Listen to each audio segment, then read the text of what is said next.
வீட்டின் வரவேற்பறையில் ஹாலில் வைப்பதற்கு உகந்த படங்கள்: ஸ்ரீராமர் பட்டாபிஷேக படம், மீனாட்சி திருக்கல்யாண படம், ஸ்ரீ கிருஷ்ணர் அர்ஜுனனுக்கு கீதை உபதேசம் செய்யும் படம், தக்ஷிணாமூர்த்தி தனது சீடர்களுடன் இருக்கும் படம், ஸ்ரீ பிரம்மதேவர் சரஸ்வதி சமேதித படம், அஷ்டலக்ஷ்மி தேவியர் இணைந்திருக்கும் படம், ஹனுமன் நெஞ்சை பிளந்து ஸ்ரீராமர் சீதாதேவியரின் உருவத்தை காண்பிக்கும் படம், ஸ்ரீ கிருஷ்ணர் குசேலனை கட்டித் தழுவி நிற்கும் படம், 14 சித்தர்கள் சூழ நடுவில் முருகன் நின்றிருக்கும் படம், குபேரன் செல்வ வடிவங்களுடன் இருக்கும் படம்.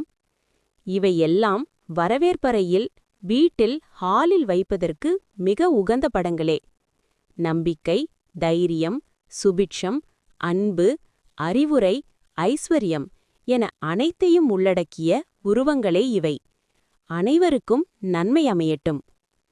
வீட்டில் இறந்தவர்களின் படங்களை வரவேற்பறையில் ஹாலில் வைப்பதை தவிர்த்தல் நன்மை. இதுபோன்ற மேலும் பல கருத்துள்ள தெய்வீக வரலாறுகள் அனைத்தையும் கேட்க KYR யூடியூப் பேஜை சப்ஸ்கிரைப் பண்ணவும். நன்றி.